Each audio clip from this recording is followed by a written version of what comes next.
live a life of freedom and adventure? Are you wanting more than the daily grind? Me too. Welcome to the Emma Lovell Show, a place where we talk about living a life you love now. I'm your host, Emma Lovell, and my number one value is freedom. I've spent the last 14 years running a business and traveling the world, and now I take my husband and toddler along for the adventure too. It's possible, and I know you can create a life doing what you truly love as well. This podcast will inspire, motivate, and encourage you to go after your dreams, to create a life you love and to live it now, not wait for retirement or someday in the future. I'll be sharing episodes weekly about how I harmonise business, travel, and self-care. I'll also bring on incredible guests to share their journeys, the wins, the challenges, and how they're creating a life they love. Let's jump in and get dreaming. This is a space for you to manifest a life you love. I would like to acknowledge and recognise Aboriginal and Torres Strait Islander peoples as the first peoples of this place, now known as Australia. I am grateful for the continuing care of the land, waterways and skies where I work, live, listen, learn and play. From here on Yugambeh country and from wherever you are listening, I pay my respects to the elders past and present. Hello and welcome to the Emma Lovell Show. My name is Emma Lovell and I'm your host. Now, it's been a couple of weeks, I think literally 2 weeks, we've not had the podcast. So if you're a regular listener, you would have noticed there's a little bit of gap because life has been lifing. And, you know, I made this big announcement about India. My goal was to share these weekly little snippets. So at the end of this episode, I'm going to share one of those that I recorded. I was actually walking on the beach and recorded. So it's we'll have no video for that, but some audio about sort of the progress and just what a week in my life was like. I'll have to look back to when that was. I think it was a solid 3.5 weeks ago or so, probably when we were in Sydney, just before we went to Sydney. So lots has happened in between. We released a fabulous episode in the middle that was with Kate Merriweather. And honestly, I didn't know what to do with these. I was like, the idea was, I'll tell you what's happening each week, so then we'll tack it onto the guest episode. And then I was like, oh, that doesn't feel right.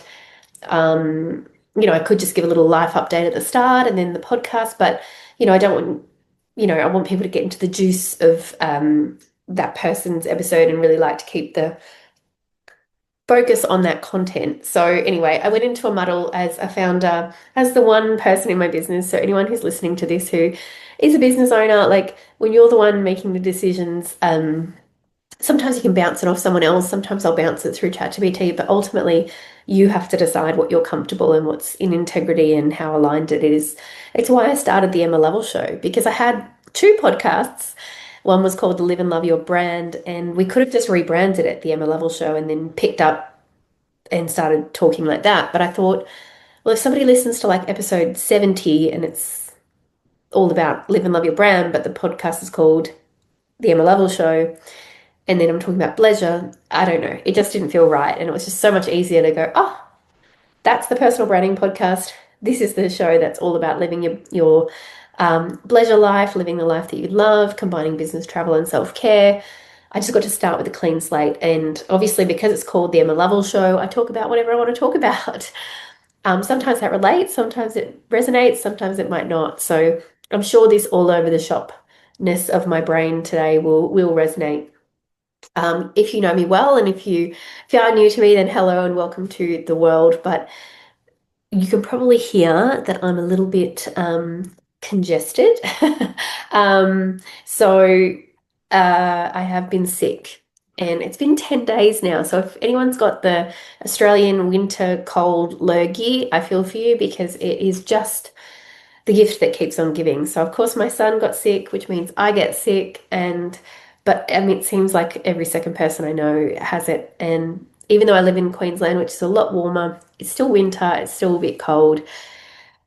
And you kind of can expect to get sick once, at least. But I get very frustrated when I'm doing the right thing. So I'll start to sleep more, try and sleep more, try and rest more, try to take breaks. But life's around that. And, I'm literally blocked up. And I've been thinking about this with my kinesiologist and just as an energetic thing, like I'm literally blocked up. And so it's like, of course I'm then blocked creatively, mentally, and it's harder to then produce things. And so, whilst a lot of our content is scheduled and we do plan things in advance, sometimes we're more current and yeah, life just happens. So, um, India. I think what I've also done is honestly like I wanted to do a big announcement and I found a really cute reel that we could do. And so then I've like blocked myself too of going, it's got to do like we've got to do this, and then it's going to be a big announcement, and then I'm going to have fun with it in this way, and then I'm going to talk about it all the time.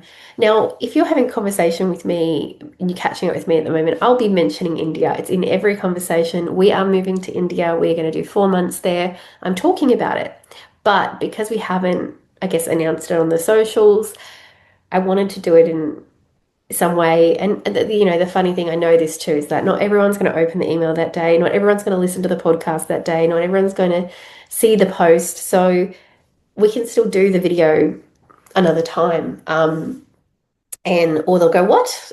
And catch onto the thread of why I'm talking about India nonstop, and then go back and go, oh, okay, I guess they're going there. So I've done my usual thing of building it up to be bigger than Ben-Hur and then doing nothing. So, not that I'm not doing anything. We are still, we have a financial goal we're working towards. So we are doing, working and planning that money to go to the bank account to be able to go.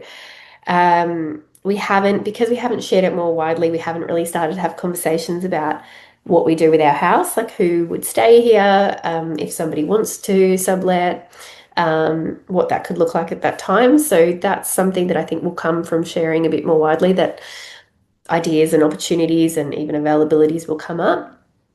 And then in terms of just ideas of what we're going to do, we're just still chatting, yeah, all the time with my partner and a few of my business partner in India, and then my friends over there just keep sending me links of places to visit and things like that. So that's just kind of ticking along. No major updates there, but I think when you get sick, things do come to a little bit of a standstill. What happens too is sometimes when you have a big goal or a dream, it feels like that dream becomes really far away. I don't know about you. I go a bit low when I'm sick and I sort of go, how's that all going to work out? How are we going to even do it? Can't see myself there, can't imagine myself there, because really probably the only place you can imagine yourself when you're unwell is in bed.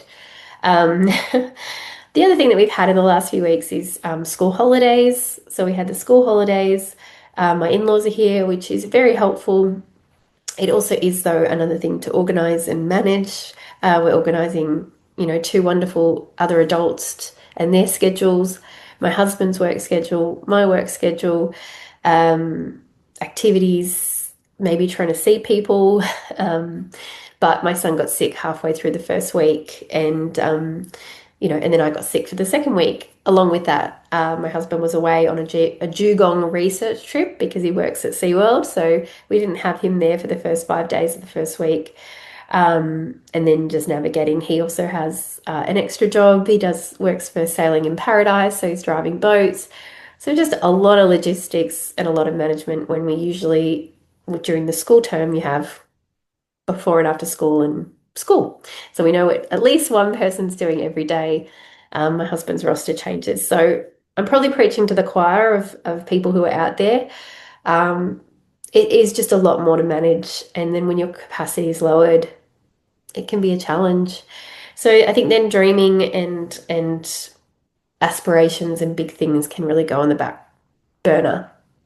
But it's nice to remember them and it's nice to talk about them. And I had a lovely lunch with a friend today I haven't seen, unfortunately, for 18 months. We've just been in each other's cities or around and then swapping locations. So she's up on the Gold Coast. We got to have a lunch. She lives in Melbourne, and one of my dear, dear friends. So to have like just a good chat and share where our lives are at and talk about some ideas of plans and dreaming. She's got her 40th this year. I have my 40th, gosh, next year. I feel like it's ages away, but it's not. So starting to talk about ideas of activities. We want to do something together. Well, I had the idea we could do something together because I'm not going to be able to attend her party. So I said, let's do something together. Then I decided I'm going to have this 40 things for my 40th.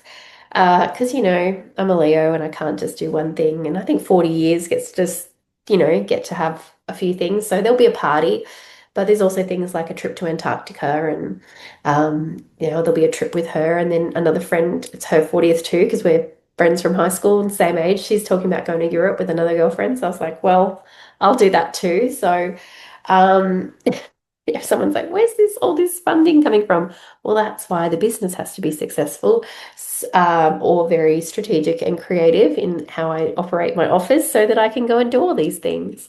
So I'll keep you posted on my 40 years of 40 things, and where you can join in, because I'm no doubt we'll have some things that are wider participation, and some things that are like, just with one person, special activities.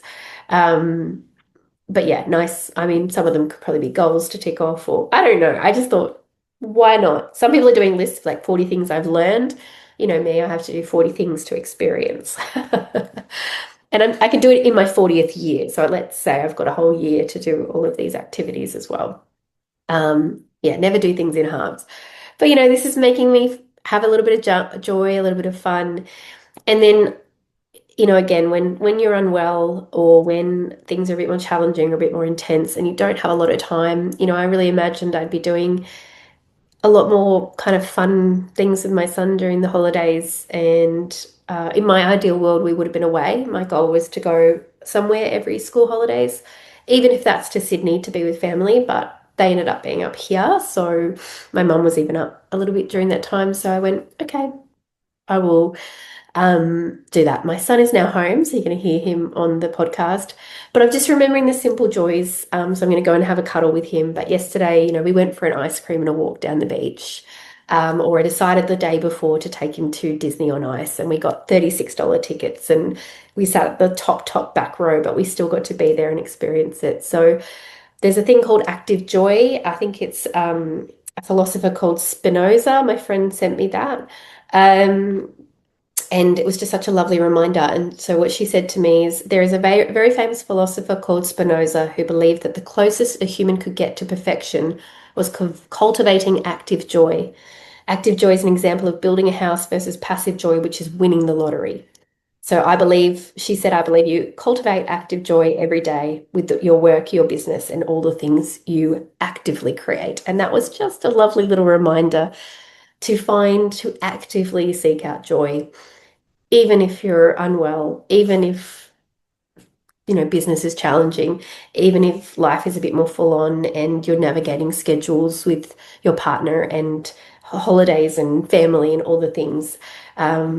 Maybe it is just going and having an ice cream, or letting yourself, watch an old movie that you love, or we had a movie night and we all watched the new movie Sheep Detective, like finding some simple ways, things that you enjoy, things that you love, things that make you happy, a conversation or a call with a friend, a lunch with a friend, um, your favorite pair of socks, something actively seeking joy, and active joy, that's participating in joy, not just hoping that joy lands on your doorstep, or one day when you've done all the things, when I'm 40 and I've done those 40 things, then I'll have joy. No, the joy is actually talking about doing those things and anticipating those things and having silly, fun conversations about being on a reality show or something like that. So, anyway, life is lifing. India is still happening. The dreaming will kick off. I will share more, but here, please enjoy where I was at in my pleasure life. Probably, let's say, late June or around the last week of June. We're now currently mid-July. So I hope this helps you to let you know how I'm navigating and creating a life that I love in all seasons, at all stages, at all levels. If you want to find out more about me, head to emmalovell.au. Follow along on Instagram, emmalovell.au. If you're interested in retreats, head to Rest and Receive, my other business. And you can follow along on LinkedIn as well. I'm Emma Lovell and I'd love to connect with you. But yeah, enjoy this other little portion of my progress to our big India life goal. Hello and welcome to the Emma Lovell Show podcast. I'm going to try this today. I don't know how well it's going to work, but I wanted to do a quick update. And you know, life is quite full sometimes. I'm heading to Sydney this afternoon. I'm just squeezing in my little walk by the ocean, which is like my mental health walk. So why not, whilst I'm on the way, record a podcast? So this part of the podcast, we do have video sometimes with it as well. We'll not have video because I am walking. And I just wanted to give you the inside scoop on what's happening in my world. That's what we're doing with the podcast now. Every single week, we're going to be letting you in on, you know, what does a pleasure life really look like? What does it take? But obviously my version of a pleasure life is very different to your version of a pleasure life. And if this is your first time listening, pleasure means business and leisure. Pleasure, not pleasure. It has some pleasure in it, but it's the combination of business and leisure. So typically you bring some fun into your work, or you're doing some leisure while you're on a work activity, like going on a conference or an event, or a retreat. But for me, pleasure is more than that. It's about our life, and I believe that your work, your leisure, your travel, your self-care, all of it can be harmonized, and that's how you live a life that you love. So that's what we're talking about. So as I mentioned, I'm off to Sydney today. That meant I had a lot shorter day. I'm going to head off at 2:20 to get my son from school a little bit early so we could get a flight down to Sydney for the weekend. Really just the reason is to see my mum and dad. They both live separately in Sydney.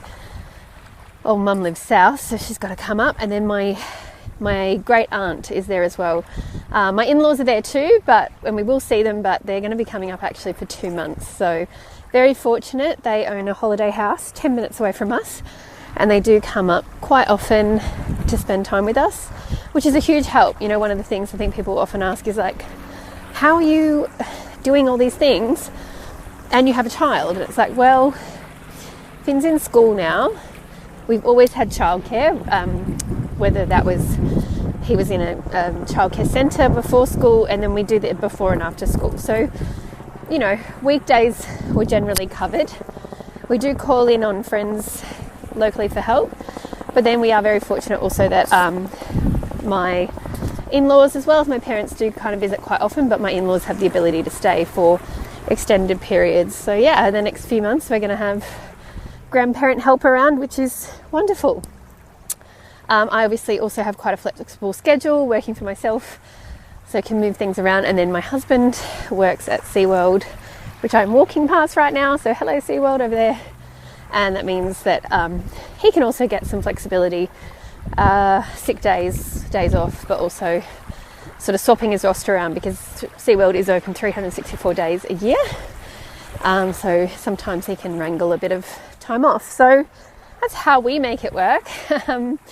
But what I wanted to share today is, I guess, how we are going with our planning. So if you listened to my episode recently where I said that we are going to be changing the Pleasure podcast, or I'm going to be doing a bit more journal Pleasure life. So I'll still have my interviews with people and share some tips or experiences, but I'm pretty much always going to give you a week by week update on our big plan. And our big plan is to move to India for 4 months.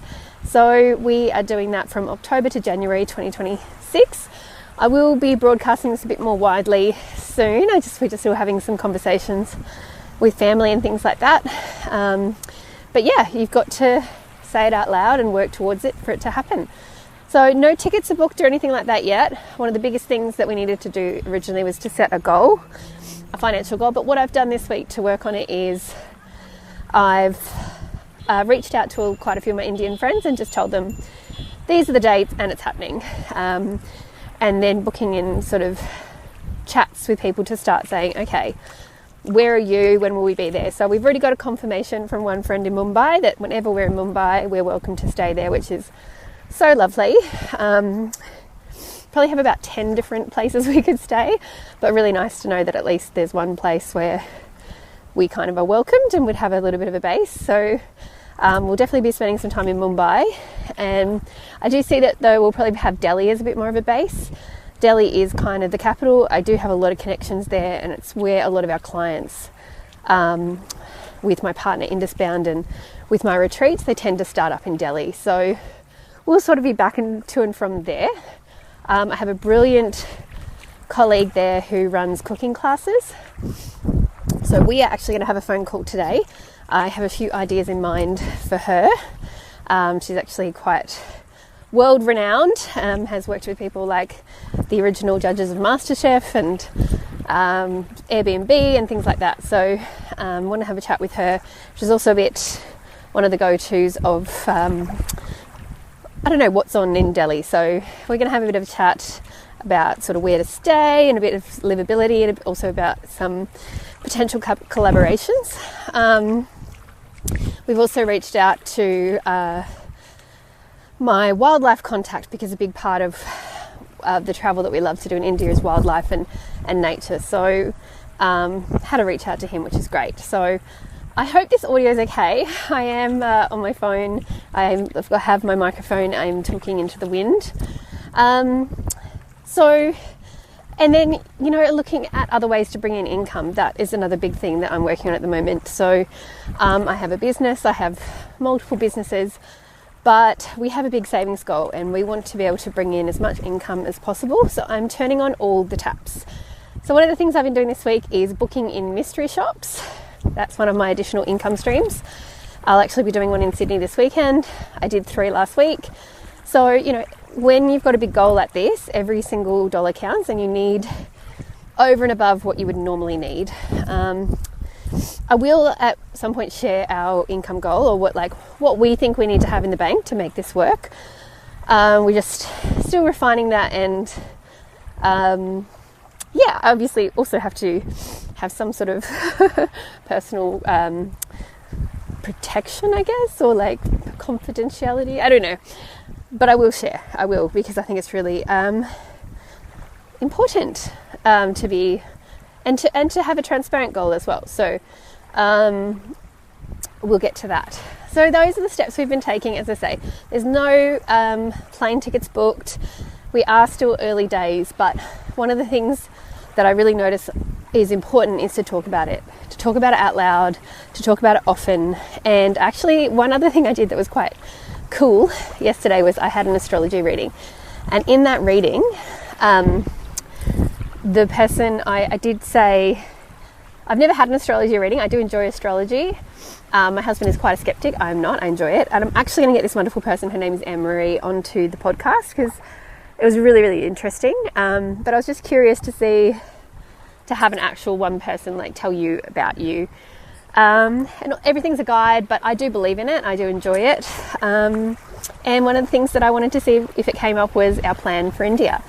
And really basically with the way that the planets are moving, with where my chart is, with some of my strengths and skill sets, and even my relationship with my partner, they were like, yep. She was like, yep, that is very cool. That sounds very aligned. That definitely works for you. So I didn't need permission, but it was nice to have a little bit of confirmation that it's something that's very, very possible, but not only possible, but actually how I work, I could actually thrive in this situation. So a lot of optimism, a lot of opportunity, a lot of uncertainty, but where I know I do well is when I commit. Where I don't do well, and she brought this up, there's a thing called gene keys. And one of my gene keys is one of the most important things is commitment. And whenever I'm half-hearted, whether that's working with someone or making a plan or whatever, if I'm half-hearted, it's not good for my energy. When I commit, and if I go even further and I get to devotion, and I'd say I almost have a devotional relationship with India, if I get that commitment and that devotion, I'm going to have success. And I think I've seen that in bringing my book to life, bringing my cousin's book to life. I think that was something really important to hear, and it was okay, when I'm not doing well is when I'm in and out and I'm a bit uncertain. And there's also something planetary about that at the moment. So interesting to look into. I will share more about Anne-Marie and what we talked about too, and I'm going to share once her podcast is live, because we did a recording, so she did my reading live, so that was really, really cool. So if you're into that, you can have a listen. Anything else this week? A really other fun thing I did, I'm just really, really open to opportunities, and like I said, income generation, diversifying your income is something I believe in. It's something that I've run a masterclass on. I have a chapter of it in my book. I think it's really the reason I've been successful is I've always got different taps on at different times and pulling different levers to bring in money, because we do need money. And one of those the things I actually applied for today, just really casting the net wide, was a bingo caller. And I was like, well, I'm a speaker and an MC, and I've done charity events, and we've done raffles and auctions, and do love a bit of bingo. So I was like, why not? Why not be a casual bingo caller, or a casual trivia night person? My friend was running trivia nights last year. And I was like, what a great fun thing to do. And, give back to your community a bit, be the bingo caller at the local RSL. So anyway, that I will keep you posted on that. But that's a little bit of an insight into my pleasure life this week. One of the great reminders I also got was from a friend, a colleague, business colleague, and he kind of is really, really hectic in his business at the moment. And to be honest, I'm not. And in a way, I'd like to be busier. But busy doesn't mean productivity. You can be really productive in a short time. I know that. But also, like, full hand on heart, the money isn't also where I want it to be. But what he kind of helped me to remember is that abundance comes in all different ways. And one of the things that also happened this week was I met up with a family, and their son has brain cancer. So we went to SeaWorld, where my husband works. We helped them to get some free tickets, VIP passes. They got to meet a dolphin. They got to do a behind the scenes tour to meet the turtles, have some really special magical experiences, because this potentially is the only time they're going to have, and it's just tragic. And what I'm reminded of is that we do have our health, we do have our family, I do have time that not everybody else gets, in that I get to choose how I spend my time in running my business. And I have space right now, where there have been times earlier in the year even where I didn't have space or time. So abundance can mean different things, and just because one area isn't cooking right now or isn't where I want it to be or where one wants it to be doesn't mean that there aren't other things. And that is kind of the definition of pleasure, is finding that harmony and finding some peace in what is the abundance that you want. And if I looked at what would I like, what would I want to be doing, I'm probably doing like 95% of it. So yeah, it's this kind of wanting more, and that is totally okay, and striving for more, and we want that, but also having some peace and joy and gratitude for where you are. And I was reminded of that this week in that conversation, and just also to go a little bit easier on myself. So I hope this has helped you. I hope this has given you a bit more insight into what I'm doing. I don't want these parts to be too long, or we might even do these as mini episodes. I'm still not sure how this looks, but I don't want to...